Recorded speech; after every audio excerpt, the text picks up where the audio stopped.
قبل ما نبدأ يا صديقي أحب أقولك إن فيلم النهاردة دمار نفسي ومعنوي رهيب، فجهز نفسك هاخدك لرحلة للسعودية سريعة ونشوف الكفيل عمل إيه مع الراجل الهندي اللي ما بيفهمش عربي. لكن قبل ما نبدأ رحلتنا حابب أقولك إن كل بلد فيها الحلو والوحش يا صديقي، فصلوا على النبي ويلا بينا.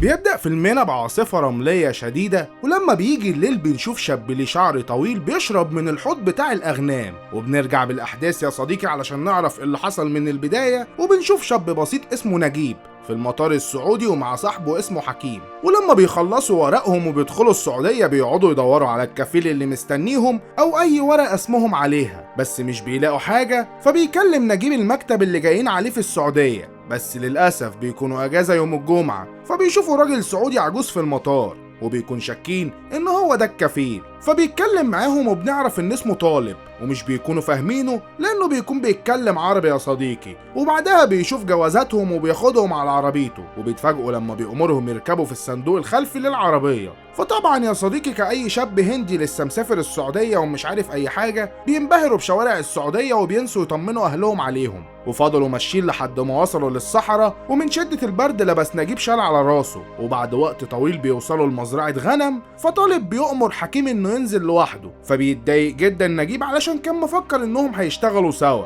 وبعدها بيكملوا طريقهم وسط الصحراء لحد ما بيوصلوا المكان في خيمة واحدة، وبيدخل طالب لشخص اسمه جاسر وبيؤمر نجيب إنه ينام في أي مكان. فبيتكلم يا صديقي نجيب معاهم إنه المفروض جاي يشتغل في شركة، بس للأسف محدش بيبقى فاهم لغته. بعدها بيلاحظ نجيب وجود راجل عجوز اسمه حفيظ بيتكلم نفس لغته، فبيسأله بيقول له هو انت عارف جاي تشتغل ايه في المكان ده؟ والسؤال ده بيبين ان الشغل في المكان ده مش هيبقى سهل خالص. بعدها بيشرب نجيب من خزان المية وبيتخض لما الجمل بيقرب منه فجأة، وعلشان الجو سقع فنجيب بيدخل الخيمة وبينام بسرعة من كتر التعب. وطبعا يا صديقي زي اي فيلم هندي بيحلم بأيام زمان لما كان صياد في البحر وبيتاجر في الرمل اللي كانوا بيطلعوه، ووقتها سمع عن تأشيرات للخليج من صحابه، فبيرهن بيته وبيجمع حق التأشيرة وبيديها للشخص المسؤول عن التأشيرات اللي بيأكد له انه مش هيضحك عليه علشان هما من قرية واحدة. وبعدها بنشوف مراته وامه اللي عايشين معاه في بيت بسيط، وطبعا من الفقر اللي هم فيه كانوا بيتمنوا اكله كويسه، وبيكون عندهم امل في سفر نجيب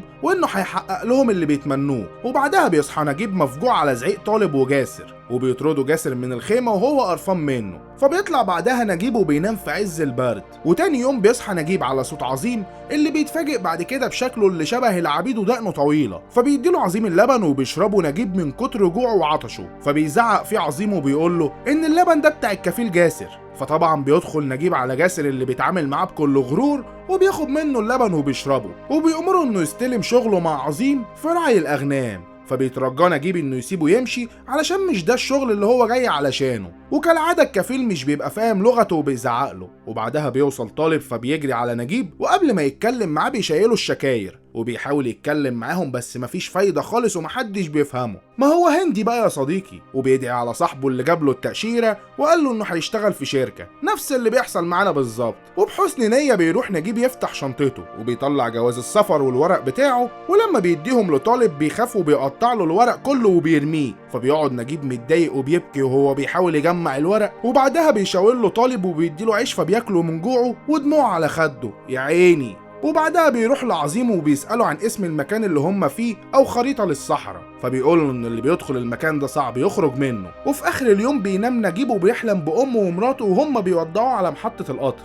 وبيقابل حكيم في القطر وأم حكيم بتوصيه على ابنها. وبعدها بيتحرك القطر وبيودع نجيب مراته وهو حزين على فراقها. وتاني يوم بيصحى نجيب بدري، ولما بيستخدم المية بيزعق في طالب وبيقول له انهم بيشتروها، وبيقول له عظيم يستخدم الرملة بدل المية. وبعدها بيوصل شاب وبيملى خزان المية، فبيسأله نجيب عن اسم المكان اللي هم فيه وبيترجاه يساعده على الهروب، بس بيوصل طالب وبيضرب نجيب. ولما بيحاول نجيب يدافع عن نفسه بيحس طالب بإهانة وبيجيب بندقية وبيحاول يخلص عليه، فبيدافع نجيب عن نفسه وبيمسك منه البندقية فبيضربه طالب على راسه وبيغمى عليه. وطبعا برضه كالعادة بيفتكر مراته أيام خطوبتهم وإنها كانت شبه حوريات البحر، وهو كان شاب بسيط وكان بينهم قصة حب كبيرة انتهت بالجواز. بعدها بيفوق نجيب وهو بيبكي من كتر الظلم، وبيسأل عظيم عن عدد السنين اللي قضاها في الصحراء، فبيقول له إنه مش فاكر بس الأكيد إن الخروج من الصحراء صعب جدا. وبعدها بينام نجيب في عربية خردة علشان تحميه من حر الشمس في الصحراء. وبيصحى على صوت الكفيل المزعج اللي بيطلب منه يحلب الأغنام، فبيستسلم نجيب وبيبدأ يحلب الأغنام، ودي بتكون أول مرة ليه، فبيرفصوا الغنم وبيوقعوا على ظهره وبيضحك على الكفيل وبيستهزأ بيه. معرفتكش انا كده. وبعدها نجيب كان بيرعى الغنم، وعلشان ما كانش عنده خبرة كان الغنم بيرفصه وبيغمى عليه، وبيجي طالب وبيرمي على وشه ميه يفوقه وبيديله كمية ميه قليلة علشان يشرب.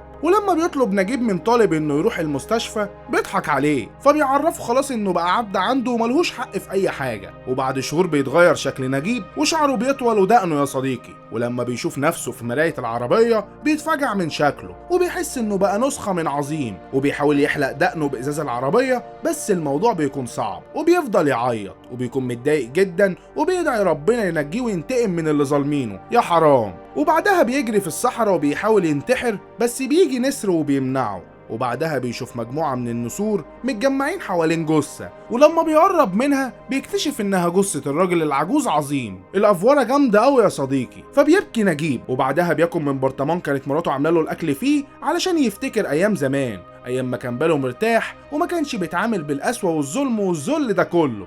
وفي يوم من الايام بيقرر نجيب الهروب وبيجري، بس بيشوفه طالب وبيلحقه بالجمل وهو بيضرب عليه نار لحد ما بيضربه طلقه في رجله، وبعدها بيفضل يضربه كعقاب ليه انه حاول يهرب وبيربط ايده، فبيضطر نجيب يشرب من حوض الغنم قبل ما يموت من العطش. وده المشهد اللي شفناه في اول الفيلم. وبتمر سنين يا صديقي ونجيب بيكون نسخة من عظيم في الشكل، يعني من الاخر شبه العبيد. وفي يوم الدنيا بتمطر فبيستخبى نجيب هو والغنم تحت تل وبيأكلهم من الاكل بتاعه، يا حنين.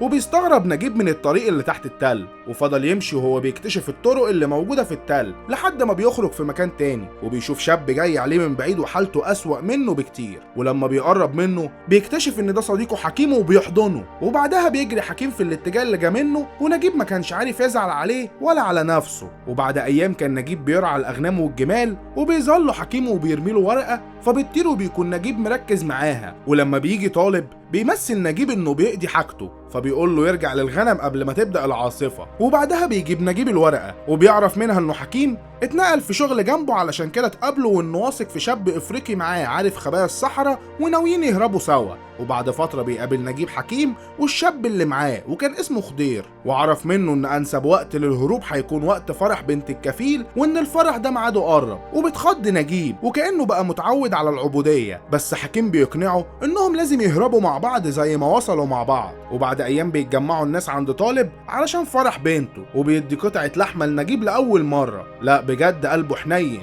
وبعدها بيمشي طالب علشان يكمل فرح بنته، فبيقلع نجيب هدومه وجزمته وبيمشي على الرملة السخنة، بس ما بيكونش همه غير انه يبقى حر. وبيغسل وشه بمية الخزان وبيرتب هدومه اللي وصل بيها اللي بقت واسعة عليه من كتر ما خس، وبيربط البنطلون على وسطه بحبل. وبعدها حط الاكل للجمال والاغنام اللي كانوا بيقربوا منه كانهم بيودعوه. وبعدها وصل حكيم وخضير وهربوا كلهم في الصحراء وهم مش عارفين مصيرهم هيكون ايه، وبيمشوا فتره طويله في الصحراء، وبالليل بيوصلوا عند مزرعه فبيقترح حكيم انهم يشربوا منها، بس خضير بيحذره وبيقول له تشرب حاجات بسيطه لان من العطش ممكن يشرب كميه كبيره وتخليه يموت. فبعدها بيحس بيهم حراس المزرعه وبيضربوا عليهم نار وبيجروا منهم، وبيطلع النهار وخضير بيكون بيصلي، وحكيم ونجيب بيصحوا وبيتفاجئوا بعاصفه رمليه شديده، وبيجروا في الصحراء وبيتخدعوا من شكل الرمله وبيفكروها ميه من بعيد، ولما بيقربوا مش بيلاقوا حاجة، ودي غالبا تهيؤات من كتر العطش. ورغم كل اللي كانوا فيه كانوا بيصلوا في الصحراء. وبعدها طلع عليهم كمية كبيرة من الأفاعي، وبيهرب خضير وحكيم، بس بيتخدش نجيب منهم وبيربطوا له رجله وبيكملوا رحلتهم. وحكيم ما بيكونش قادر يتحرك من العطش والجوع، فبيشيلوا خضير على كتفه، وبعدها وقع نجيب، فبيحطوا خضير على جسمهم رملة رطبة تخفف من حرارة الشمس لأنهم كانوا خلاص بيموتوا من كتر العطش. وبدأ حكيم ياكل في الرملة من كتر العطش وكان خلاص بيموت، ونجيب وخضير مش بيقدروا يعملوا له حاجة وبيموت فعلا. وبيبكي نجيب عليه وبيطلب منه انه يسامحه، وفجأة بتظهر عاصفة رملية وبيرفض نجيب يمشي، وبيسيب جثة صاحبه فبيشيله خضير وبيجري بيه، وبيكملوا طريقهم لحد ما بيوصلوا البير وسط الصحراء. فبيجري عليه نجيب زي المجنون علشان يشرب، بس بيمنعه خضير من انه يشرب بسرعة وجسمه سخن علشان ما يموتش. وبعد ما بيشربوا وبيقعدوا فترة عند البير بيكملوا طريقهم، وبيلاقي نجيب أكياس في الرملة، فبيجروا لما بيحسوا انهم قريبين من المدينة، بس بعد وقت بيكتشفوا انهم وسط رمال بس ومش باين لها اخر، وفضلوا يا صديقي يعانوا في طريقهم، ونجيب كان بيغمى عليه وخلاص كان هيموت، وبيفوق تاني يوم وبيلاقي نفسه لوحده، وخضير بيكون مات وسايب له ازازه الميه، فشربها نجيب وفضلت الازازه تتزق وسط الرمله لحد ما بيشوف نجيب الاسفلت، ولما بيحاول يوقف اي عربيه تاخده في طريقها بيرفضه، وفضل على كده لحد ما كان خلاص هيموت، وتبقى نهايته جت لما وصل للاسفلت وما ماتش في الصحراء، لحد ما بتقف له عربيه وبيكون فيها شخص كويس وبيطمن نجيب وبيوصلوا للمدينه. اخيرا لقينا حاجه كويسه في الفيلم، ووصل لمكان قدروا فيه يوصلوا لارقام اهله، ووقتها بكى نجيب لما سمع صوت مراته، واخدوا الشرطه واخدوا توقيعه لانه كان من غير اي اوراق ولا اثبات هويه. وبعدها شاف صور اشخاص مطلوبين للعداله وكان بينهم صوره خضير، وسالوا الضابط لو يعرف حد فيهم، بس بيكتفي نجيب بالدموع. وبعدها بدأوا يعرضوا العاملين كلهم على كل كفيل، واي كفيل بيتعرف على العامل بتاعه بيبدأ ياخده، لحد ما بيشوف نجيب طالب، ووقتها بيبرق ومش بيكون مصدق انه هيرجع تاني للظلم، وبيحاول يستخبى وسط زمايله، بس هو بيتعرف عليه وبياخده وبيضربه بالكرباج. يا حلاوه. وبعدها بنعرف ان كل ده نجيب بيتهيأ له، وكان طالب لسه بيقرب منه وشاكك فيه، بس لما طالب بيقرب منه بيقول له انه لو كان تحت كفالته كان رجعه الصحراء من تاني. وقتها بيعرف نجيب ان طالب مش الكفيل بتاعه، وانه خدعهم طول الفترة اللي فاتت واستغل طيبته، ويعتبر كان خطفه، وفي الاخر تم ترحيله لمدينته وهو في حالة هزيلة وبخيبة امل بعد ما رهن بيته وضيع ارضه. وبكده يا صديقي نكون وصلنا لنهاية الفيلم. اكتب لي في الكومنتات رأيك في الفيلم، وهل فعلا في كده في الحقيقة ولا افورت هنود كالعادة، واستناني في ملخص تاني. سلام.